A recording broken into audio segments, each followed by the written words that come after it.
എടുക്കുക ആളോട് പറയുന്നുണ്ട്. അപ്പൊ ആള് പറയുന്നത് വീഡിയോ ഡിലീറ്റ് ചെയ്യാൻ പറ്റില്ല എന്നാണ് ആദ്യം പറഞ്ഞതൊക്കെ. പിന്നെ ഇതുപോലെ പറഞ്ഞു വീഡിയോ ഡിലീറ്റ് ചെയ്യാം. കുറെ ആലോചിച്ചിട്ടാണ് പറഞ്ഞത് വീഡിയോ ഡിലീറ്റ് ചെയ്യാം. അപ്പം വീഡിയോ ഡിലീറ്റ് ചെയ്താലും അതെന്തായാലും എനിക്ക് വന്ന ഒരു മാനനഷ്ടവും ആ ഒരു ഇതും എന്തായാലും മാറത്തില്ല. അപ്പം സത്യാവസ്ഥ എന്തുവാണെന്നുള്ളത് നാട്ടുകാരെ അറിയിക്കണം. കാരണം ഒരുപാട് വട്ടം മദ്യ ഈ കഞ്ചാവ് മയക്കുമരുന്ന് ലഹരി മാഫിയകൾ വളരെയധികം അഴിഞ്ഞാടുന്ന സ്ഥലം. എത്രയോ രാത്രികളുണ്ട്. സ്ഥിരം പോലീസിന്റെയും എക്സൈസ് ഡിപ്പാർട്ട്മെന്റിന്റെ ഒക്കെ പെട്രോളിംഗ് ഉള്ള സ്ഥലമാണ്. അപ്പോൾ ഹലോ ഗൈസ്, വെൽക്കം, വണക്കം. ഞാനൊരു കുട്ടിയെ കാണിക്കാം. നിങ്ങളാരും മറന്നിട്ടുണ്ടാവത്തില്ല. ഇപ്പൊ ഈ അടുത്ത ദിവസങ്ങളിൽ കണ്ടൊരു കാഴ്ചയാണ്. എടുക്കുക എടുക്കുന്നതിന്റെ ഞാൻ എന്താ കണ്ടെന്ന് പറ. ശരി, കണ്ടില്ല.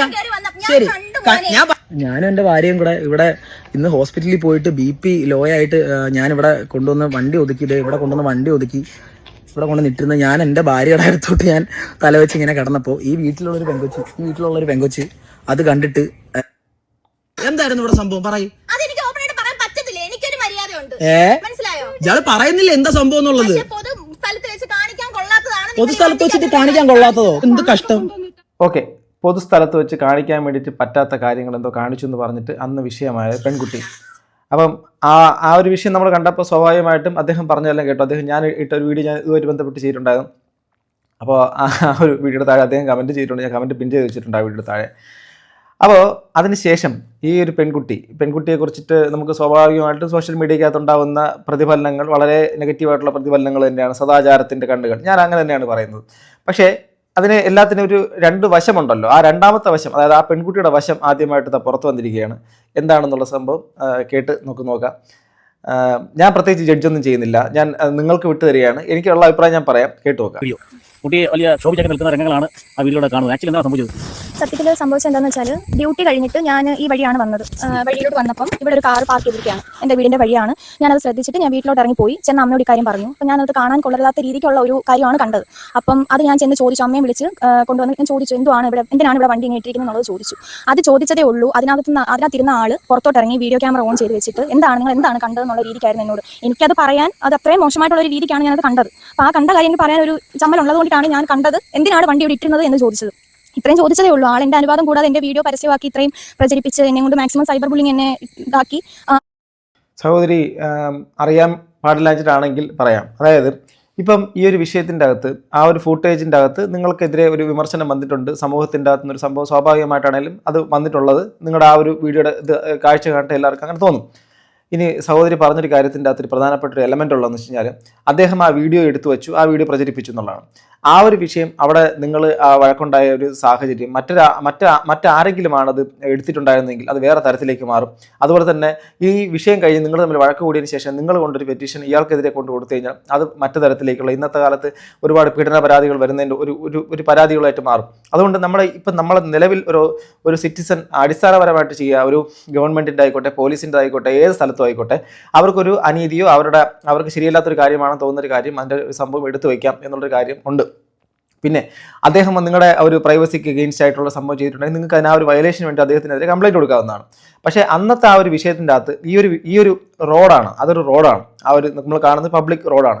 റോഡിന് നമ്മൾ വാഹനം ഓടിക്കുന്ന സമയങ്ങളിൽ നമ്മുടെ ഈ മിനിസ്റ്ററായിട്ടുള്ള നിങ്ങളുടെ കൊട്ടാരക്കരയുടെ ഭാഗത്തു നിന്നുള്ള നമ്മുടെ MLA കൂടി ആയിട്ടുള്ള അവിടുത്തെ മന്ത്രിയാണല്ലോ അദ്ദേഹം, നമ്മുടെ ഗണേഷ് കുമാർ, അദ്ദേഹം തന്നെ പറഞ്ഞിട്ടുണ്ട്, വാഹനം ഓടിക്കുന്ന സമയത്ത് ഇച്ചിരി ഉറക്കം വന്ന് വണ്ടി ഒരല്പം ഒന്ന് മാറ്റി നിർത്തിയിട്ട് പതുക്കെ ക്ഷീണം മാറ്റിയിട്ട് പോയാൽ മതി.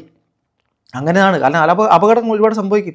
ഹോസ്പിറ്റലിൽ പോയിട്ട് വന്ന് അവർ ആ സൈഡിൽ വണ്ടി ഒതുക്കിയതിനകത്ത് നിങ്ങൾക്ക് ചോദ്യം ചെയ്യാനുള്ള റൈറ്റ് ഇല്ല. അല്ലെങ്കിൽ നിങ്ങൾക്ക് ആ സമയത്ത് അവരൊരു വല്ലാത്ത സാഹചര്യത്തിലാണെങ്കിൽ നിങ്ങൾക്ക് ഉടനെ 100-ൽ വിളിക്കാം, പോലീസിനെ വിളിച്ച് വരുത്തിയിട്ട് പോലീസിനോട് പറയാം, ഇതുപോലെയാണ് സാർ അനാവശ്യമായിട്ടുള്ള കാര്യങ്ങൾ കാണിക്കുന്നു എന്ന് പറയാം. അതല്ല, നിങ്ങൾക്ക് ചോദ്യം ചെയ്യാനുള്ള റൈറ്റ് ഈ രാജ്യത്തില്ല. അത് മനസ്സിലാക്കുക കേട്ടോ.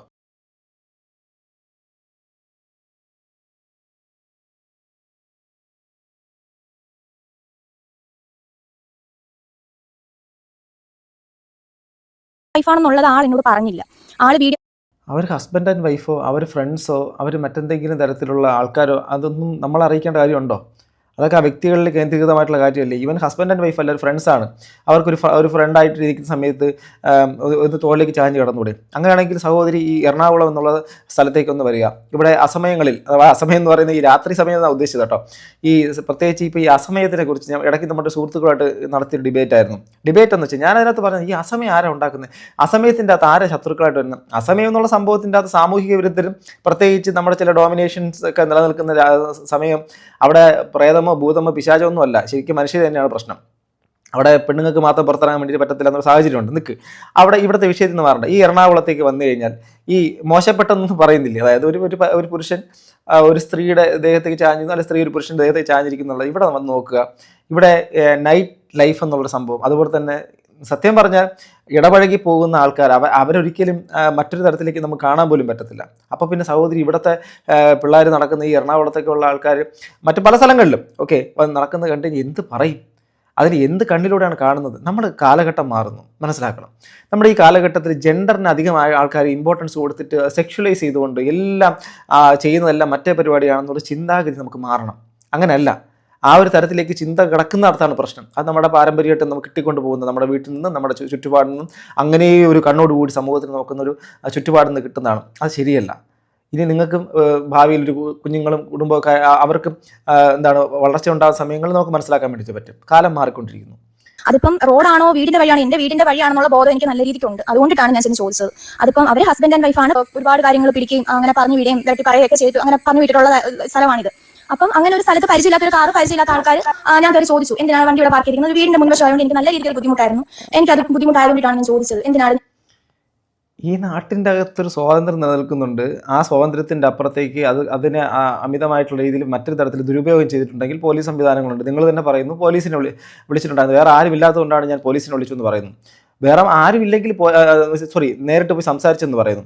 വേറെ ആരുമില്ലെങ്കിൽ നമുക്ക് വിളിക്കാൻ വേണ്ടിയിട്ട് പറ്റുന്ന ആൾക്കാരല്ലേ പോലീസ്. നമുക്ക് ഏതെങ്കിലും ആപത്ത് ഘട്ടമോ നമുക്ക് മോശമായ തരത്തിലുള്ള സാഹചര്യം സൃഷ്ടിക്കപ്പെടുമ്പോൾ വിളിക്കേണ്ടതാണല്ലോ പോലീസ്.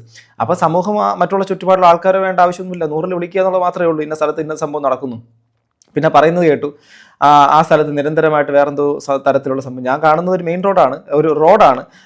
ആ റോഡിൻ്റെ ചുറ്റിപ്പറ്റിയിട്ടൊക്കെ അവിടെ എന്ത് തരത്തിൽ അനാശാസ്യ പ്രവർത്തനങ്ങളാണോ, സാമൂഹിക വിരുദ്ധ പ്രവർത്തനങ്ങളാണോ, ഇപ്പോൾ മദ്യപിച്ച് നടക്കുന്ന ആൾക്കാരും എല്ലാം ആണോ, അതുപോലെ തന്നെ ഇതുപോലെ പുരുഷനും സ്ത്രീകളും വന്നിരുന്നിട്ട് വേറെ എന്തെങ്കിലും തരത്തിലുള്ള കാര്യങ്ങൾ കാണിക്കുന്നതാണോ? എനിക്ക് മനസ്സിലാവുന്നില്ല. അതുകൊണ്ടാണ് ചോദിച്ചത്. അവരുടെ പ്രൈവസി ആണെങ്കിൽ അത് വേറെ എടുത്ത് വേണം പോകാൻ. ഒരു വീടിന്റെ മുൻവശത്തല്ല കൊണ്ടിട്ട് കാണിക്കേണ്ടത്. പരാതി ഞാൻ പോലീസ് സ്റ്റേഷനിൽ ചെന്നു. ഇതുപോലെ സൈബർ ബുള്ളിങ്ങിന്റെ കാര്യത്തിൽ ഞാൻ സൈബർ സ്റ്റേഷനിൽ ചെന്നു. അവർ പറഞ്ഞത് വീഡിയോ ഡിലീറ്റ് ചെയ്യിപ്പിക്കാൻ ആദ്യം ഈ ആളോട് പറയുന്നുണ്ട്. അപ്പോൾ ആൾ പറയുന്നത് വീഡിയോ ഡിലീറ്റ് ചെയ്യാൻ പറ്റില്ല എന്നാണ് ആദ്യം പറഞ്ഞതൊക്കെ. പിന്നെ ഇതുപോലെ പറഞ്ഞു വീഡിയോ ഡിലീറ്റ് ചെയ്യാം. കുറെ ആലോചിച്ചിട്ടാണ് പറഞ്ഞത് വീഡിയോ ഡിലീറ്റ് ചെയ്യാം. അപ്പം വീഡിയോ ഡിലീറ്റ് ചെയ്താലും അതെന്തായാലും എനിക്ക് വന്ന ഒരു മാനനഷ്ടവും ആ ഒരു ഇതും എന്തായാലും മാറത്തില്ല. അപ്പം സത്യാവസ്ഥ എന്തുവാണെന്നുള്ളത് നാട്ടുകാരെ അറിയിക്കണം. ഞാൻ അപ്പോൾ അവിടെ പുള്ളിക്കാരൻ ഭാര്യ ഭർത്താക്കന്മാരെന്നുള്ള രീതിയിലേക്ക് അവർ റോഡിൽ ഇറങ്ങിയിട്ട് അവർ എന്ത് തരത്തിലുള്ള കാര്യങ്ങൾ കാണിക്കുമെന്ന് ഞാൻ ഇപ്പോൾ അത്ഭുതപ്പെടുകയാണ്. അപ്പം അതിന് മാത്രമുള്ള ഈ അത്രയും കാണാൻ വേണ്ടിയിട്ട് പറ്റാത്ത കാമാർത്തി കൊണ്ട് നടക്കുമോ എനിക്കറിയില്ല.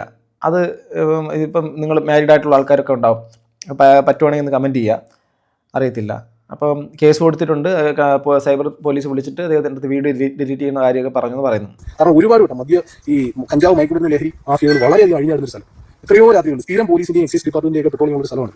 അപ്പോൾ അങ്ങനെ അഴിഞ്ഞാടുന്ന സ്ഥലത്ത് നമ്മൾ നാട്ടുകാർ പലതവണ ഇതിനെതിരെ പ്രതികരിച്ചിട്ടുണ്ട്. പലതവണ ഇതിന് വേണ്ടി ഞങ്ങൾ എല്ലാവരും ഒരുമിച്ച് നിന്നിട്ടുണ്ട്. ഈ കുട്ടി ഒറ്റപ്പെട്ടു. ആ സമയത്ത് ഓണത്തിന്റെ തിരക്കുകളൊക്കെ കൊണ്ട് പലർക്കും ഈ സ്ഥലത്ത് ഇല്ലായിരുന്ന സമയത്ത് ആ കുട്ടി ഒറ്റപ്പെട്ടു. ഈ സംഭവം വളരെ മോശമായിട്ടാണ് ആൾക്കാർ പ്രചരിക്കുന്നത്. സത്യാവസ്ഥ കൃത്യമായിട്ട് തിരിച്ചറിയാതെയാണ് ഈ കുട്ടിയെ എല്ലാവരും അറസ്റ്റ് ചെയ്യുന്നത്. അത് മനസ്സിലാക്കണം ആൾക്കാർ.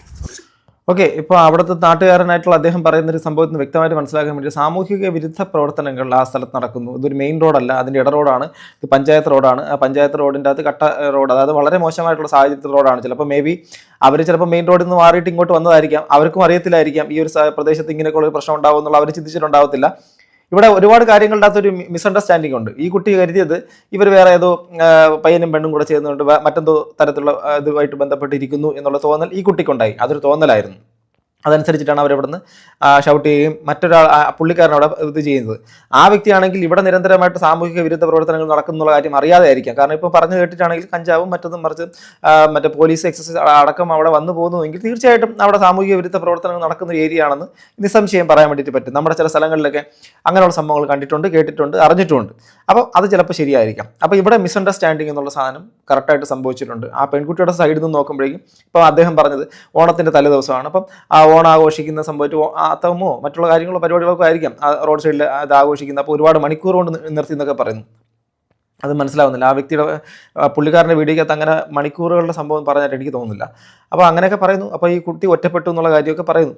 എന്തായാലും ഇവിടെ ശരിക്കും പറഞ്ഞാൽ പരസ്പരം കാര്യങ്ങൾ വ്യക്തമായിട്ട് അറിയാത്ത രീതിയിൽ കാര്യങ്ങൾ പ്രചരിക്കപ്പെട്ടു എന്നുള്ള കാര്യം സത്യമായിരിക്കാം. എങ്കിലും ആ പുള്ളിക്കാരി തന്ന് ചോദിച്ച ചോദ്യങ്ങളും ഈ പറയുന്ന കാര്യങ്ങളും ചോദ്യം ചെയ്യാനുള്ള അധികാരമൊക്കെ നമുക്ക് ഉണ്ടോ എന്നുള്ള കാര്യത്തിനെ കുറിച്ച് എനിക്കിപ്പോഴും വലിയ സംശയമുണ്ട്.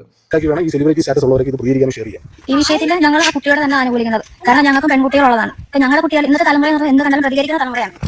അവർക്ക് തെറ്റ് കണ്ടാൽ അവർക്ക് അറിയാം. കൊച്ചു വീട് നോക്കുന്നില്ല. അതിനെ ഇത്രയും പറഞ്ഞതിന് ആ പറഞ്ഞവർക്കെല്ലാം ദൈവം കൊടുക്കട്ടെ. അത് എനിക്ക് പറയുന്നത്. ഇപ്പൊ നമ്മളായാലും നമ്മുടെ വീടിന്റെ മുമ്പിലുള്ള ഒരു വണ്ടി ഒതുക്കിയിട്ട് അതിനുള്ള കാര്യങ്ങൾ നടക്കുമ്പോൾ ചോദ്യം ചെയ്യും. അതിപ്പോ അവര് 4 പേര് ഓക്കെ, നാട്ടുകാർ മൊത്തം ഈ ഒരു സംഭവത്തിൻ്റെ അകത്ത് ആ കുട്ടിയുടെ കൂടെ തന്നെയാണ്. അതായത് അവർ വന്നിട്ട് കപ്പിൾ തെറ്റ് ചെയ്തിട്ടുണ്ടെന്നുള്ള രീതിയിലും ആ നാട്ടിലുള്ള പൊതുവായി ആ സ്ഥലത്തൂടെ പോകുന്ന ആൾക്കാർ കാണിക്കുന്ന ചില പ്രശ്നങ്ങളും കാരണമാണ് അവരിതുപോലെ ചെയ്യുന്നത്. നിരന്തരം ഇങ്ങനെ സംഭവം നടക്കാറുണ്ട് എന്നുള്ളതാണ് പറയുന്നത്. കോപ്പ് പറയുന്ന പോലെ ഭാര്യയും ഭർത്താവാണ് അവർ ഒന്നിൽ കാർ ഇടി പെണ്ണെ നീ എന്തിനാണ് വല്ലവൻ്റെ കാറിലേക്ക് ഒളിഞ്ഞു നോക്കാൻ പോയത്? അവളെ വീണ്ടും കയറ്റാൻ പോയതാണോ? കാണാൻ മോശമായ കാര്യം നീ കണ്ടെന്ന് പറയുന്നുണ്ടല്ലോ. അവർ ഭാര്യയും ഭർത്താവുമാണ്. നീ കണ്ട കാര്യം ചെയ്യാൻ അവർക്ക് വീട്ടിൽ സ്ഥലമുണ്ട്. ആശുപത്രിയിൽ പോയി വീട്ടിലേക്ക് പോകുന്ന അത്ര മുട്ടി നിൽക്കുവാണ് റോഡരികിൽ വണ്ടി നിർത്തിയിട്ട്. സത്യം പറഞ്ഞ് ഞാൻ ചിന്തിച്ച കാര്യം സെയിം സംഭവമാണ്. ഈ റോഡിൻ്റെ അരിയിൽ വണ്ടി നിർത്തിയിട്ട് ഏതെങ്കിലും കപ്പിളായിട്ടുള്ള ആൾക്കാർ അവർക്ക് എന്തൊക്കെ തരത്തിൽ അവർ പെട്ടെന്നൊരു വണ്ടി എന്തോ BP ഹോസ്പിറ്റലിൽ പോയിട്ട് തിരിച്ചു വന്ന വഴിക്ക് പെട്ടെന്ന് അങ്ങോട്ട് ആ ഒരു ഇൻട്രസ്റ്റ് വരുമെന്ന് തോന്നുന്നുണ്ടോ? എനിക്ക് മനസ്സിലാവുന്നില്ല. അതൊക്കെയാണ് എനിക്ക് ഒരു ഇത്. പൊന്നുമോളെ, നിനക്കൊരു തെറ്റ് പറ്റി, അതിൻ്റെ പേരിൽ നീ എയറിലായി, അത് ജനങ്ങൾ കുറച്ച് കഴിയുമ്പോൾ മറക്കും. Correct point. നീ വീണ്ടും ഓരോ ചാനലിൻ്റെ മുന്നിൽ പോയി സ്വയം വെളുപ്പിക്കാൻ നിന്നാൽ നീ ഇനിയും മെഴുകത്തേ ഉള്ളൂ. അതുകൊണ്ട് കുറച്ച് ദിവസം മിണ്ടാതിരിക്കുന്നത് ബുദ്ധി. രാഹുൽ മാങ്കുട്ടത്തിൻ്റെ നല്ലൊരു ഉദാഹരണമായിപ്പോയി. കുട്ടിയൊന്നും മനസ്സിലാക്കും. ഇതുപോലെ പരസ്യമായി ആരും ഒന്നും ചെയ്യില്ല. സത്യമാണ്, ഒന്നും ചെയ്യില്ല. അങ്ങനെ ചെയ്യണമെന്നുണ്ടെങ്കിൽ ആരുമില്ലാത്ത സ്ഥലത്ത് പോകുമായിരുന്നു. അല്ലാതെ വീടുള്ള സ്ഥലത്ത് ആരെയും വരുമോ? സത്യം പോയിന്റ്. കുട്ടി നെഗറ്റീവായി ചിന്തിച്ചു. നേരെ മറിച്ച് കുട്ടി അവരോട് എന്തെങ്കിലും അസുഖമാണോ എന്ന് ചോദിച്ചാൽ ഈ സീൻ ഉണ്ടാകുമായിരുന്നില്ല. ആ നാട്ടിലുള്ള ആളെന്ന നിലയ്ക്ക് സ്ഥിരം ഇതുപോലുള്ള കൊള്ളരായ്മ നടക്കുന്ന ഒരു ഏരിയ ആണ് അവിടെ. അപ്പോൾ സ്വാഭാവികമായി അതിനെതിരെ ഇത്തരം ഉത്തര എന്ന മിടുക്കി ചോദ്യം ചെയ്തു. അതിൽ അവനെ കൊണ്ട് മാപ്പ് പറയിക്കണം എന്നൊക്കെ ആൾക്കാർ പറയുന്നു. വിവരമില്ലാത്ത പെണ്ണും അതിനൊത്ത നാട്ടുകാരും കുറേ സദാചാര അവൻ ഭാര്യയും ഭർത്താവുമാണെന്നും ഹോസ്പിറ്റലിൽ പോയി വന്നത് റെസ്റ്റ് എടുക്കാനാണെന്നും വ്യക്തമായി പറയുന്നത്. ലൈംഗികതാരത്തിന് പിടിച്ച് കുറേ എണ്ണം ഫ്രീ ആയിട്ടൊരു ഉപദേശം തരാം. ഇതുപോലെ കോൽ പൊക്കി പിടിച്ച് കുറേ യൂട്യൂബർമാർ ഇനിയും വരും. വാതിൽ അടച്ചിട്ട് വീണ്ടും ഏർപ്പോകാൻ രക്ഷപ്പെടാമെന്നൊക്കെ പറയുന്നു. എന്തായാലും അവിടെ ഓരോരുത്തർക്കും അവരവരുടേതായിട്ടുള്ള ന്യായങ്ങളുണ്ട്. എൻ്റെ ഒരു സംഭവം, എനിക്ക് ഇതിനകത്ത് എൻ്റെ ഒരു അഭിപ്രായം ഞാൻ പറയാം. അതിനകത്ത് അദ്ദേഹം വണ്ടി കൊണ്ടിട്ടുന്ന റോഡിൽ തന്നെയാണ്, അത് അവരും സമ്മതിക്കുന്നുണ്ട്. പക്ഷേ ആ റോഡിൻ്റെ ചുറ്റിപ്പറ്റി നടക്കുന്ന നിരന്തരം നടക്കുന്ന സാമൂഹിക വിരുദ്ധ പ്രവർത്തനങ്ങൾ ഇത് ഈ പറയുന്ന വ്യക്തികൾ അറിയണമെന്നില്ലല്ലോ. അതുകൊണ്ട് വഴിതെറ്റി വന്നവരായിരിക്കാം, അല്ലെങ്കിൽ അവർക്ക് ഈ സ്ഥലത്തിനെ കുറിച്ച് വലിയ ധാരണയില്ലാത്തവരായിരിക്കാം. അവർ റെസ്റ്റ് എടുക്കാൻ വേണ്ടിയിട്ട് വന്നു എന്നുള്ളതിനപ്പുറം അപ്പോൾ സ്വാഭാവികമായിട്ട് ചാഞ്ഞു കിടന്നു മറ്റെന്തോ കാണിച്ചു എന്നൊക്കെ പറയുമ്പോഴേക്കും കപ്പിളായിട്ടുള്ള ആൾക്കാർ അങ്ങനെയുള്ള സംഭവങ്ങൾ കാണിക്കുമെന്നുള്ള അറിയത്തില്ല. ഈ പെൺകുട്ടി അവരുടെ ആ ഒരു അവസ്ഥ എനിക്ക് മനസ്സിലാക്കാൻ വേണ്ടി പറ്റും. സൈബർ ബുള്ളിങ് അത്രത്തോളം ഏറ്റുവാങ്ങേണ്ടി വരുന്നു എന്നുള്ള കാര്യം ശരിക്കും പറഞ്ഞാൽ അത് ഒഴിവാക്കുക. നമ്മുടെ ഈ കമൻറ്റ് ബോക്സിലെങ്കിലും അത് ഒഴിവാക്കാൻ ശ്രമിക്കുക. വല്ലതും പറയാനുണ്ടെങ്കിൽ വളരെ മാന്യമായിട്ട് അവർക്കത് മനസ്സിലാവുന്ന ഈ ഭാഷയിൽ പറഞ്ഞു കൊടുക്കുക എന്നുള്ള കാര്യമാണ്. എന്തായിരുന്നാലും നാട്ടുകാരും ആ കുട്ടിയെ സപ്പോർട്ട് ചെയ്ത് പറയുന്നു. പക്ഷേ ഇതിനകത്ത് കുറേയധികം കാര്യങ്ങൾ ഇപ്പം ചില സ്ഥലങ്ങളിലൊക്കെ ഈ ലഹരി പദാർത്ഥങ്ങളും മറ്റുള്ള സംഭവങ്ങളുടെ അവരുടെ സർവൈവൽ അത്രയും മോശപ്പെട്ട സ്ഥലത്താണ് CCTV വയ്ക്കാമല്ലോ. നമ്മുടെയൊക്കെ നാട്ടിലെ ചില സ്ഥലങ്ങളിലൊക്കെ അങ്ങനെ CCTV ഒക്കെ വെച്ചിട്ടുണ്ട് പോലും. അപ്പോൾ അത് ഗൈസ്, നിങ്ങളുടെ അഭിപ്രായം താഴെ കമന്റ് ബോക്സിൽ രേഖപ്പെടുത്തും. നിങ്ങൾക്ക് എന്താണ് ഇതിനെക്കുറിച്ചുള്ള അഭിപ്രായം? ഇതിനകത്ത് ആ കുട്ടിയുടെ ഭാഗത്ത് ശരിയാണോ, അദ്ദേഹത്തിൻ്റെ ഭാഗത്ത് ശരിയാണോ, ആരുടെ ഭാഗത്താണ് ശരി, നാട്ടുകാരുടെ ഭാഗത്താണോ ശരി, തെറ്റുകൾ? നിങ്ങളുടെ അഭിപ്രായം വ്യക്തമായി താഴെ കമന്റ് ബോക്സിൽ രേഖപ്പെടുത്തും. അടുത്തൊരു വീഡിയോ വീണ്ടും കാണുന്നത് ഗൈസ്. ബൈ.